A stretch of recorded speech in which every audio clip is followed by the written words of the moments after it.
Oh, all right, folks. Welcome back to LFG, your favorite unfiltered or filtered, depending on the mood, depending on Leanne's mood. Oh, wow. Today's education podcast. I am Michael Heim, and Leanne Caruso is joined me today as she does every podcast. Leanne, how's it going? What's new and exciting? How you been? I'm good. You keep trying to get rid of me, but I still keep showing up. Trying to get rid of you. How did I try to get rid of you? Please explain. Tell the folks. Tell Your the hair's folks getting. the behind the scenes dirt that they don't want to know. Are all dying to hear. Leanne, give them some truth. Drop a truth bomb right now. Oh my gosh, no truth bombs. Yeah, no, all is good. We're getting ready for a big fall busy season of fun events for us.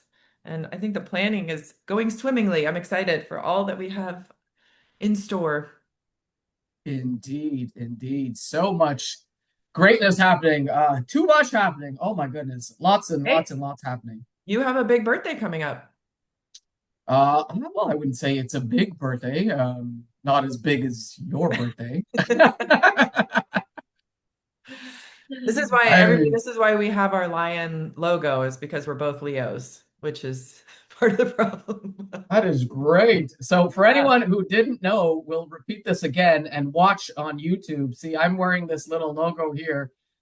We say on two. See, this is the border between Canada and the US. Oh my God.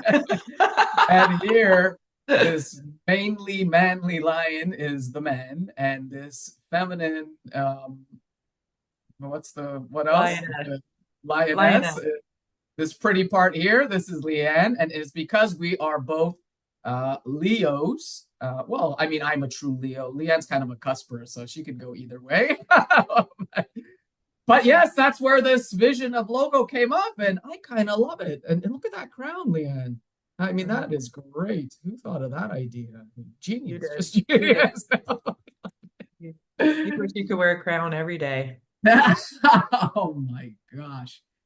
All right, Leanne, who do we got on today for this week's podcast? Yeah, today I'm excited. We have Greg Morrell, CEO of Tidehouse. And I had a chance to talk to him. He kind of took over the Tidehouse agency. His background, which he'll tell you about, is really about helping agencies become more agile. And I'm really excited to talk to them because I like what they're doing over there. I feel like agencies, franchise marketing agencies, have become very turnkey, and we've kind of lost the strategy piece of agency life. I know we start talking about marketing and you go, "Arr." But I'm excited. I'm excited to talk to him because I think they've made a lot of good changes over there where they're bringing strategy back into franchise marketing, and so he'll kind of talk through what they're doing over there and becoming more agile. And I think it'll be a good conversation. Love it. And so before we get to Greg, why don't you tell us who this segment is brought by? Yes, so our Franchise Royal segment is brought to you by NetSertive. And if you listen to this podcast, you know I work with a lot of marketing partners and franchising. But one frustration I hear all the time is disconnected systems, reporting in one place, ad platforms in another, and no clear view of what's actually working locally. That's where NetSertive comes in. They bring localized strategy, expert teams, and their MLX technology platform together so performance data lives in one place and locations can grow more efficiently. And if that sounds helpful for your brand, visit netsertive.com to learn more. All right. Love it. Leanne, why don't you take it off? I mean, you're on such a roll here. Hit us with who's your franchise royal? So my franchise royal is one of my favorite people in franchise. He's actually one of the first people I met in franchising. Not really first, but in the beginning. But Matt Kurowski has recently moved to VP of Ops and Training at Little Gym. Very, very excited for Matt. I love him. He's a great addition to the Unleashed team, and very excited. So yay, Matt. Wait, were you having a Freudian slip there? He's a great attention. See, what was that? No, not pointing at attention seeker. Great addition. Okay. Great A great addition. attention seeker addition. Oh, Oh my Matt should seek more attention. He's really smart guy. Love what he does. Fantastic. Congratulations, Matt, and good luck. That is fantastic. Who is my franchise royal, you asked, Leanne? Well, thank you for asking. My franchise royal is also I'm not going to say I met him in the beginning stages, but definitely have known him for the better part of at least half a decade. Scott Team, who recently went on to move on from Zaxby's, a great franchise, on to Crisp and Green. Scott, I was super happy to see you take the jump. I mean, you're such a mover and shaker, and I know you're going to bring great, huge things and sales to the department, taking over the entire sales department at Crisp and Green. Scott, congratulations. Leanne, you know Scott. I do know Scott. That's great to hear. I actually saw Crispin Green for the first time the other day when I was in Minnesota. That's cool. I didn't know he moved. Congratulations, Scott. There you go. All right. So before we head on out to show and tell and bring Greg on, why don't you learn a little bit more about Paperfly? Creating marketing materials for your franchise shouldn't be a choice between speed and brand consistency. Paperfly gives local franchises the power to create and adapt brand-approved marketing materials in minutes without needing a designer. With design templates and one central portal, campaigns launch faster, giving you built-in visibility and complete brand governance. See why franchise networks trust Paperfly to deliver thousands of brand-consistent assets at scale. Visit paperfly.com. Thank you, Paperfly. That is great, and congrats again to Matt and Scott, our franchise royals. Okay, so we are back to the show, and I just learned a new phrase called the soup and nuts of the show. I like to better say the meat and potatoes, our show and tell segment, where we bring on a thought leader, an industry leader, an expert, someone to share insights and ideas of what's going on in their segment of the franchise world. Today, we have Greg Morrell.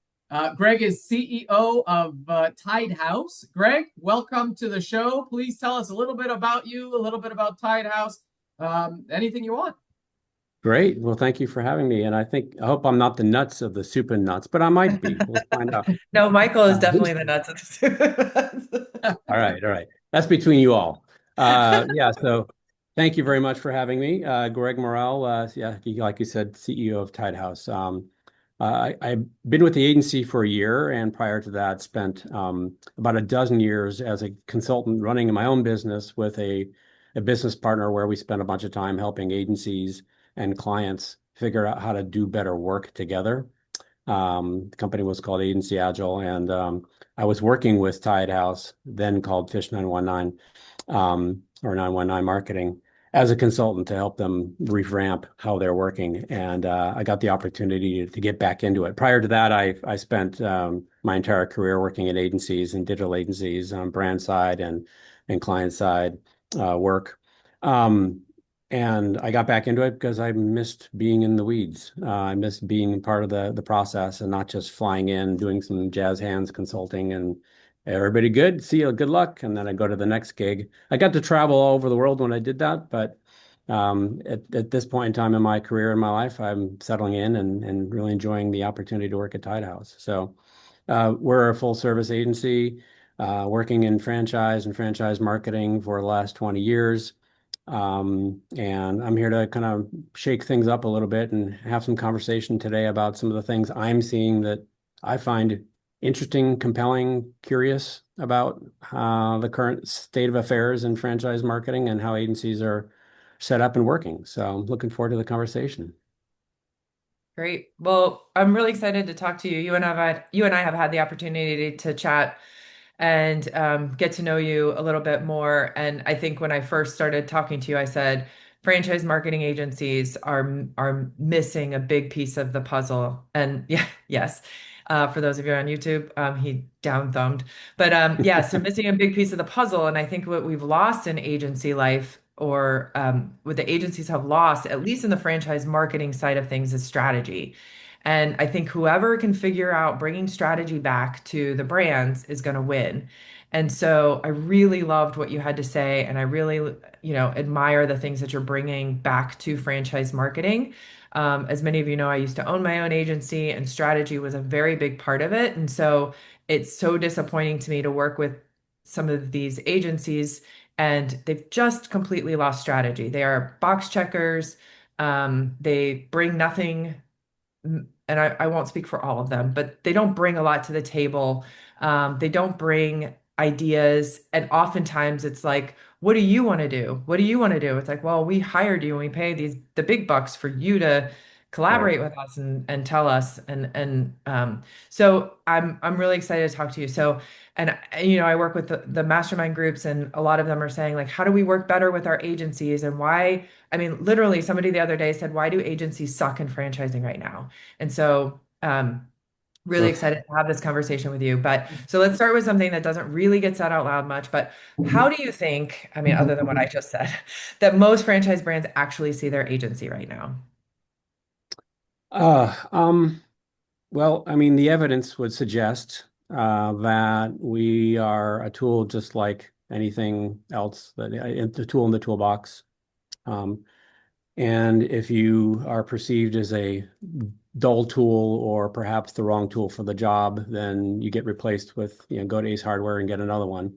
And so it's a little transactional, more vendor than partner orientation. And I think there's a lot of reasons for that. This is a high pressure business. The budgets aren't huge. The time frames are ridiculous. People are under a lot of pressure to perform and to get in franchise development new leads, higher quality leads, lower CPLs. There's just a lot of anxiety and push to move fast to get the best possible outcomes. And so I think agencies have kind of drifted to that position, which is more transactional, more let me just service you, let me just put you into my playbook.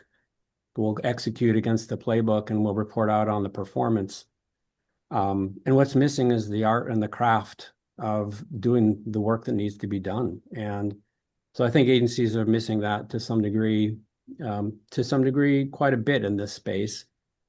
And there's a way to do this and a way to do it well. I think strategy also is seen as a nice to have or expensive or time consuming, challenging. We just need to move fast. So we really don't want to spend money on strategy. And the evidence that I have in my career is if you do the right strategy in the right way, that investment pays dividends, multiple times over in terms of better work, faster time to market, better results. And then there's some other value benefits as well. But I think that's just generally a kind of where things are today. Yeah, no, and that makes a lot of sense. In our last podcast, we had Kathleen LeBlanc on from Apollo CMO, and we were chatting a little bit about where the franchise marketing side fits within the marketing as opposed to the consumer marketing. So, from what you just said, what happens to the lead quality and the CPI when an agency is treated that way versus treated as a real partner? Well, I mean, at the end of the day, I think the result is what you see happening a lot in the marketplace, which is in my experience, the rate of turnover of agencies with franchise marketing and franchise development is pretty extreme. I've never seen the rate of turnover happening so fast in other industries. So, cause one or effect one, it would be, this isn't working, let's find another agency. So the agencies are being measured on the last month's performance.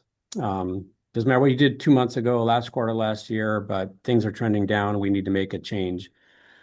On the client side, I think it's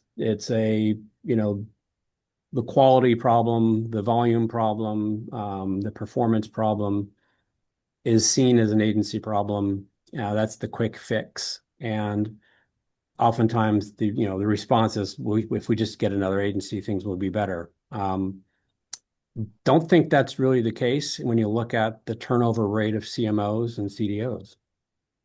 In my experience, I'm surprised at the rate of turnover that exists in this space. I wouldn't expect to see what I'm seeing. And I know I don't have a ton of experience or view to that world, but in the, gosh, 60, 70 franchise clients and people that I've been talking to for the last year, that's pretty common. There's a lot of turnover there as well. So, the reality is that if we don't perform, they get in trouble and they move on as well. So I think there's just a lot of pressure. So if we don't get it right, it's bad news for everybody. The challenge is that picking up, and we've had clients that have fired their agency and brought us in, and we just want you to pick up what the other agency was doing. I was like, well, what is the point? What is the point of this? So we really want to start to pause and say, hey, let's dig in just a little bit. And strategy doesn't have to be this enormous, huge lift. But you're hiring an agency because you want to bring quality and skill and thinking and perspective to the table. If you're not expecting your agency to come in and challenge you a bit and try to really dig in and understand what's going on, then you're not, there's really no need for an agency. You can build an in-house team, you can hire a vendor who can just put you into a program and run the program. So Yeah, I have a client who probably has switched agencies 6 times in the last year. And I think they're all doing the exact same thing, which is what I've told them. I was like, nobody's doing anything different than any. But I think that's the problem in his brain, is that nobody's bringing new ideas or new initiatives to the table, or just saying, this is what we need to do. Like this is the strategy, and this is how it works with this, and this is how it works with this. But they're literally just saying, because they're an agency in Fran Dev right now, they're just saying, this is what we always do. It's like very robotic, and That's right. they're not bringing anything to the table. So first of all, his CP, all of those things are bad because he keeps switching. First of all, he's not giving anybody any time to do anything. But it's more that he doesn't have a partnership, he doesn't have collaboration, he doesn't have strategic thinking, and none of them are bringing that to the table, which is such a big problem. Yeah. You've brought to when we kind of talked about what we wanted to talk about, you talked about systemic friction. So can you explain what systemic friction is and what you're seeing in the agencies that Yeah. you've worked at, and what now that you've come into franchising, what you're seeing there? Yeah, and it's pretty dramatic here, more dramatic than B2C, I would suggest. Yeah. And let me just kind of come back to that point of I think it's the starting point. If I got our request to respond to that person's RFP, if you will, 6 months after changing another agency, I would probably say no. Especially since we know that this is a repeat situation, right? And so part of this is, the common denominator between you and all your failed relationships would be, and so at some point in time, let's put a mirror up and say, why isn't this working? So a good agency would be able to look at that situation and say, I hear what you're saying. I understand what you're asking for. This is obviously not working. Are you willing to stop for a moment, take a pause, and let's look at what's really going on? What's driving the need for this change? And is it the agency? Maybe, but 6 of them, come on. No, Right. it's got to be something else going on. So Right. the systemic friction for agencies, we get hired to do something that our clients can't do themselves. That is the nature of the client-agent relationship. We are hired to be bringing resources and capabilities and skill sets that they don't want to do themselves or can't. And one of the things that happens a lot is when we start to go into these strategic orientations or strategic engagements, we always want to start off with a strategy gig. And doesn't have to be more than a couple of weeks. I mean, we can dive in very quickly, and we use, AI and some tools to kind of give us a lot of rich insight and data. But at the end of the day, it's our team coming together with, wow, that's a really, really interesting concept and insight. And some of those insights are not only market driven. Sometimes they are, why is this client suffering?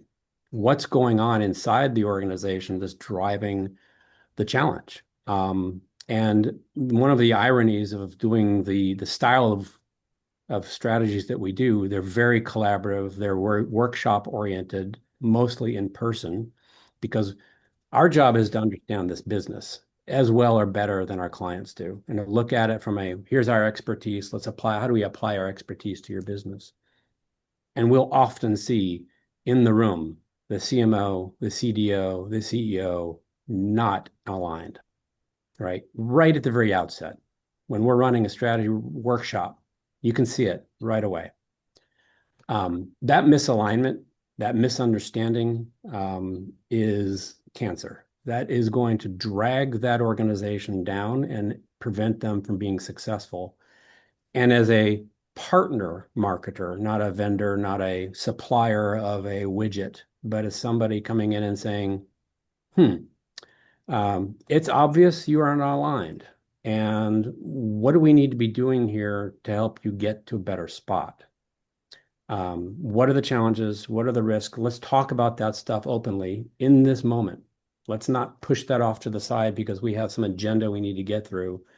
We're going to stop and pause and look at the situation and assess that. And I'm an executive coach and have a certification in executive coaching. And I can't go back. I can't have myself going back to what's going on actually happening here. So the systemic friction is just that the way in which they're organized, their structure, how budgets are allocated, the silos that they're operating under, creates a lot of challenge. And an agency wanting to come in and do great work for a client and make a big impact for their business, we're only as good as the organization. So when there's chaos inside, the marketing is chaotic. And that's something that needs to be addressed. And so I think a smart, talented, good agency is looking at this holistically and saying, this is a system. It's not just a job or a project or a SOW for media planning and execution. We got to solve the problem of the business. And so what does that look like? So that's part of the process of unpacking that. And I think when we put that mirror up to the organization, it's a therapeutic style engagement. And some people are concerned about that or scared to do that.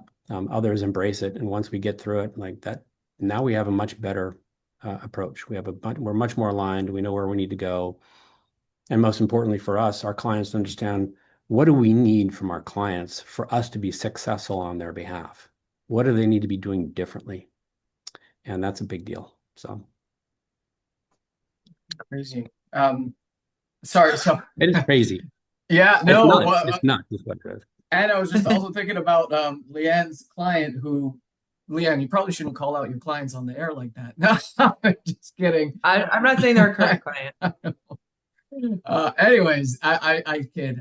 But what I'm thinking is, if you're coming in, especially after them having to work through multiple agencies, how much work can you actually get done doing what you need to do as opposed to fixing whatever they want to fix? If you were earlier just saying, bringing in your own brainchild who's going to, fix things and make things happen from your own volition of understanding of what needs to actually be done. How much time are you able to do that as opposed to, fixing or reworking or answering all the other malarkey that they're bringing up to you?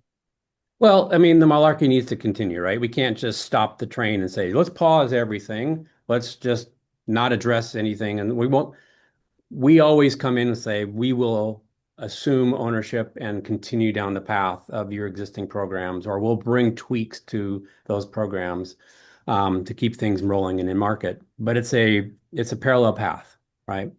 And so, and I think a really key aspect of being smart about helping our client understand what's needed and where they need to go is to do so in a very open, honest, trustworthy, collaborative way, and involve them in the process. So we don't come up and show up with a presentation and say, ta-da, here's your fancy new strategy. It is a working session. We've got a bunch of cards on walls. We're in person with our clients. We're ripping stuff up. We're shaping things, organizing things. And the journey itself is such a learning opportunity for everybody in the room that gives them the opportunity, I think, to recess, to re-engage, and to get aligned.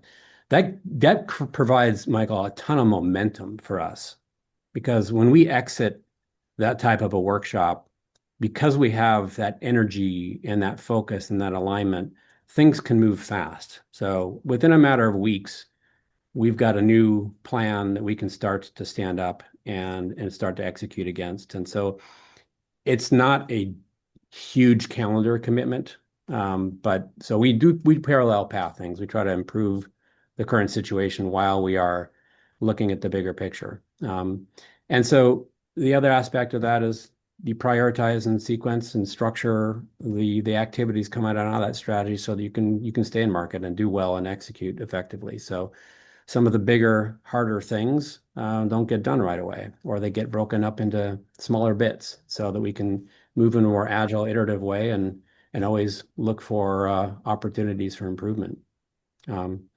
Sometimes the clients end up with a bunch of things they have to go do. And like you need to connect this CRM better, you need to fix this data problem.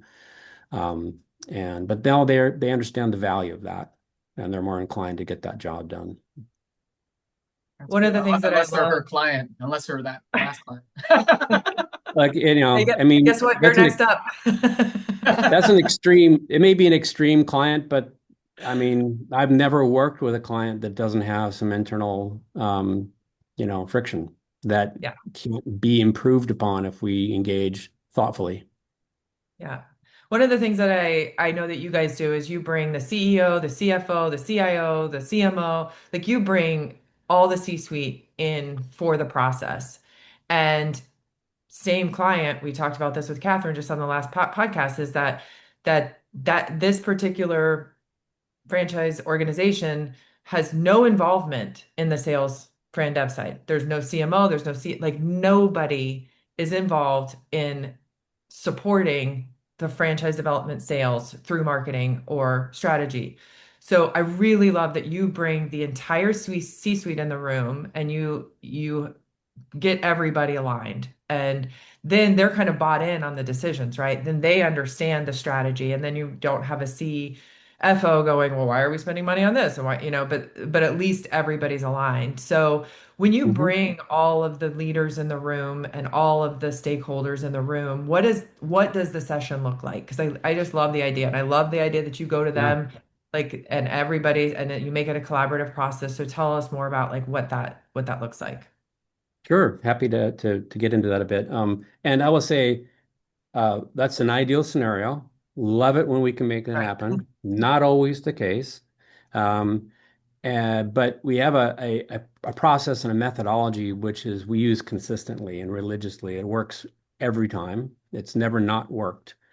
And this is from me running this kind of process with hundreds of agencies for dozens of clients for many, many years.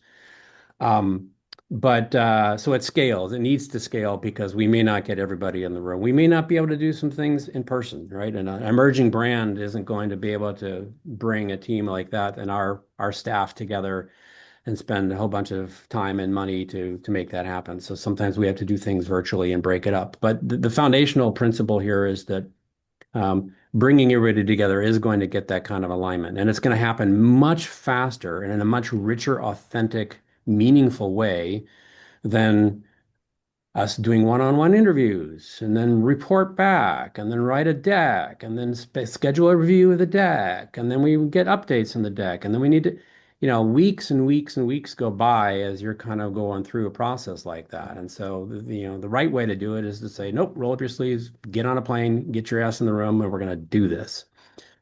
So what's it look like? If we're lucky enough to have the capacity for this, it'll start off with a dinner the night before, a few drinks, and talking about what it's going to take and what's actually happening and where we're headed together. So oftentimes this is a early on in a relationship with a client, a new client, or it's an opportunity to do an annual planning exercise. We do this just as like with annual planning, we use the same exact methodology rather than the output being a strategy. It's an annual plan. But we'll get alignment around that. We'll do a little pre-work with them so that they're prepared on what they need to bring to the table. Oftentimes what we'll do is we'll do a lot of data collection. And then what we'll do is instead of us presenting a brief, we will co-create a brief with the client. So in the case of a strategy, it's a strategic brief. And what is the strategic brief? It is the foundational information that everybody must understand around what's going on in the business. Why are we coming together to do something? What is the purpose and need for marketing in the context of this business? What's going on in the marketplace? What's going on with competition? We kind of boil the ocean. And while a lot of times clients want us just to go off and do that research and come back and say, here's what we've learned, we'll do some of that. But when we do the presentation, it's not in PowerPoint. It's on a shared whiteboard, and it's messy as hell. And it's, we haven't even spell checked it. Okay. It's just, here's what we're thinking. This is organized and structured, but the intention of the briefing, it's not a document. It's a learning moment. A briefing is us beating things up. This is what we understand. This is what we heard. This is what we believe. Are we right? Are we wrong? Is this information correct? What else do we need to be knowing about? And so it's this idea of collaboration and curation to get through to the point of now we've got a shared understanding of the context of the business and what matters to our collective success. That's sort of the baseline. We can do that virtually. We can do that remotely. From there, we go off and we put together from a strategy standpoint, our team will work over a couple of weeks and we'll come back and have a in-person session where we present a thesis, which is given everything we discussed, this is what we think you should be saying to whom, where, how, and we walk them through our logic. And it is a card exercise. It's not a presentation. And again, it's a very collaborative opportunity where we could be wrong. Oftentimes we are wrong, but we're putting something in front of them in a way that encourages dialogue and participation. And at the end of that, what we create is, again, a rich understanding of where could we go? What should we be focusing on? Where should we be spending our money? Where should we stop spending money? What do we want to be saying to whom? It's in today's market, it's amazing to me how often, whether it be because it's the rinse and repeat playbook thing, or it's just no one has time to do this right, that everybody feels like we're leading with brand, or we're leading with unit economics, we've got our story straight. We know what we need to be saying. No, actually you don't. And what's always interesting is to show up with we've turned it on its ear. Heads up, you didn't expect this, but here's something new. And we need to talk through this. And, again, the amount of investment that we get across the board just engages everybody through that dialogue. And whether we end with what we expected or we tweak it together, it doesn't really matter. But the bottom line is we do end up with something that everybody can sink their teeth into. So it's a new North Star. People understand not just what needs to happen, but how we're going to work together to get it done. And this can be multiple agencies too. It's not that we're the only one in the room. Sometimes it's multiple agencies. So we'll just end as we'll play our part and facilitate those sessions just so that we can kind of get the output we're looking for. So I don't know if that answered the questions of what that looked like, but it's an immersive experiential thing. It's not a presentation. Yeah. No, I think that's really important. Yeah, that's a lot of great information. Very, very super informative. But here's the thing, Greg. I'm gonna get to the soup and nuts. Oh my gosh. The meat and potatoes. I'm gonna put you on this. I'll never live it down. I mean, you can give me the soup or the nuts, but do you have an example where getting this alignment led to a measurable shift in results a few months later, half a year later? What kind of, can you give me something? Yeah. Well, I won't share the brand yet. I'm working on a case study, but it's in the health and wellness space. Multiple brand organization, 400 units in one, 700 in the other. Oh, wow. Went through the process. The strategy led to a very different approach in terms of messaging. So new messaging strategy, therefore new content and a new paid media program. It's been about a month and a half since we launched, and they've doubled the number of quality leads, marketing quality leads coming through. And it's just everybody's scratching their head and going, wow, how did that happen? And it's, what we're putting in market is incredibly focused, incredibly targeted messaging that has been broken down into personas that are with behavioral dimensions that allow us to test and learn, put information into the hands of potential candidates. The sales is still early in the sales process, but we're already getting some feedback that people are moving through the funnel a little quicker to get the deals done. It's early in the process for that client, but those are the things we're measuring, right? Because it is about the soup and nuts or the meat and potatoes or the bottom line. It's fun to have a rich experience and alignment, but it's got to pay off. It does take time, right? Putting new stuff in market takes time for it to take hold. So that's always the challenge is can we give ourselves enough time to see the fruits of the labor and the work. The other side of all that, Michael, is when we do this, we have a sort of an agile operations model. So it's a weekly, how are things going, what's happening, what did we accomplish, what didn't we accomplish, what's blocking us, what do we need to know, coordination style stuff, and then monthly review and retrospectives to look at how things are operating and how we're working together, and then quarterly business reviews on performance and things like that. So we're really looking at how to together as a community of people get smarter about how the pull through of that work, that strategy is. And that gives us an opportunity to test and learn and pivot and make changes as we go, right? So like I said at the outset, we start with a hypothesis, a very well-formed, educated hypothesis, which the C-suite says we believe. Yep, this seems to make sense. But things change. So we got to put stuff out there and see how it goes. That's awesome.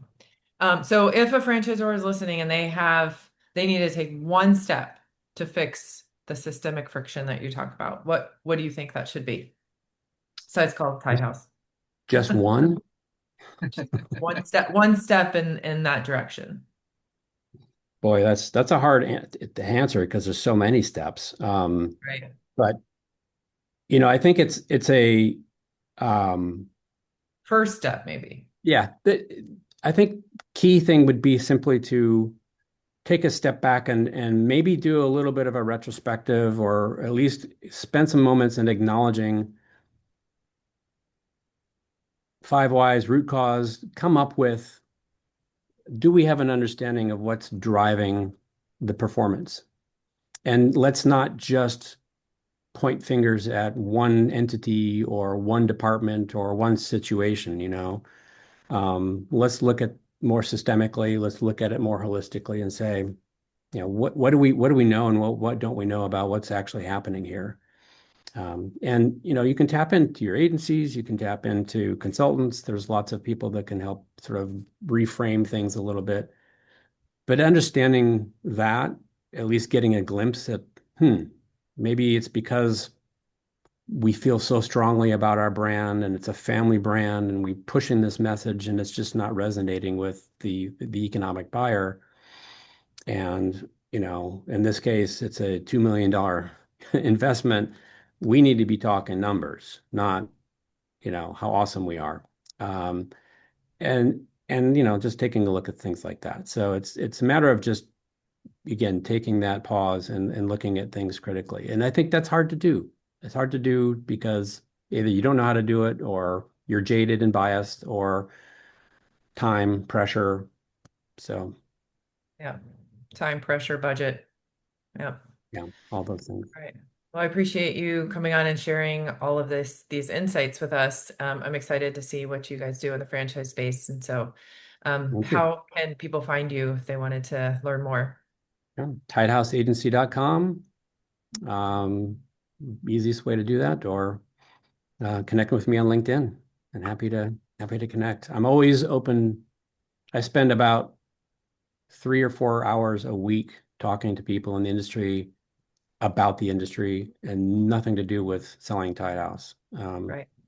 I'm learning a lot, and hopefully other people are sharing experiences and they're learning a lot as well. So Well, I'm excited. So thanks for coming on. Talk to you soon. thank you. Appreciate it. Thanks for coming on. Thanks for okay. Fantastic. That was great conversation. Greg, I look forward to posting that on LinkedIn. I don't post every episode, but that was really, really good. So, on to Franchise Mingle. Franchise Mingle is sponsored and brought to you by the National Franchise Show. This is why we highlight all the franchise shows, folks, not because there's any kind of invested interest there, but what's oncoming is we've got Detroit in September with the National Franchise Show. We've got Philly, Tampa, and LA all in October. It's going to be a busy October. We've got Atlanta in November.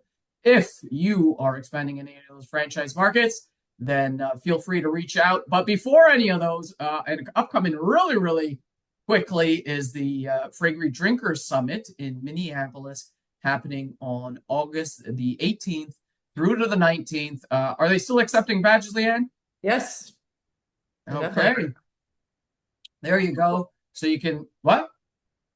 I was gonna pop in on your national franchise show. We had a mastermind call the other day, and we were talking about how leads are down. And the conversation came up about how digital is getting harder and harder, more expensive, and how important in-person franchise shows are. And the National Franchise Show came up a couple times. So I Oh, thought it nice. was really good that that's where a lot of quality leads are coming from, especially when the digital leads are down. So Love it. Love it. And there you go. So, I mean, hey, and a franchise show lead is not like someone emailing you at 11 p.m. because they're pissed off at their boss and forget about the email in the morning, you know? Anyways, we won't get into that. But hey, after the Tampa and Atlanta franchise shows, we have two amazing engagements at Franchising After Dark. We have Franchising After Dark in Tampa in October, October the 18th. We have another Franchising After Dark event in Atlanta on November the 15th. And we do not divulge pre-event what actually happens at Franchising After Dark, but these are a couple of amazing events with a lot of surprises. So if you're going to be in the Tampa area and want to join us at Franchising After Dark in October or in Atlanta in November, feel free to reach out. And if there is still space available at the table, we will hopefully have you if Leanne likes you. Okay. So, and then Franchise Marketing Live. Leanne, look at you. You're wearing the shirt again. I hope you washed it since the last time. no, I didn't. Actually, I have a lot of them, believe it or not. I love it. Swag junkie, but you know, and it's a really nice t-shirt too. I love it. really like it. I like the feel, and I don't know if it's the cotton or whatever, but that t-shirt, it's like That's a good shirt. Yeah. whoever like that supplier that you got, and you know, we're not going to give them a shout out because they're not paying us, but that supplier that was really, really good. I'm just kidding. Who was the supplier? Or do you not remember? Oh no, but this was just an online quickie. Oh, really? Yeah. And that good. You know, it's Yeah. that nice thin cotton. I like it. Yeah. Anyways, okay. Franchise Marketing Live, folks, is happening in Denver, November 2nd through to the 3rd. If you were not at Franchise Marketing Live, our inaugural event last year, go to franchisemarketinglive.com and check it out. It's an amazing and fun event. And of course, we just recently launched registration for Let's Grow, the Franchise Development and Sales Conference happening in Dallas This year, we have moved it from Fort Worth to Dallas, happening January 27th through to the 29th. Check that out as well. This episode is brought to you by NetCertive, Paperfy, Franchise Assembly, and the National Franchise Show. Leanne, anything else that I have forgotten? Any other events that you need to plug in? No, I think we got all the good ones. All of the good ones. Okay. JK. Finally, Leanne gets unfiltered, and now we've got to sign off, and probably there's 2 listeners remaining. Anyways, folks, thanks, and we'll catch you in 2 weeks.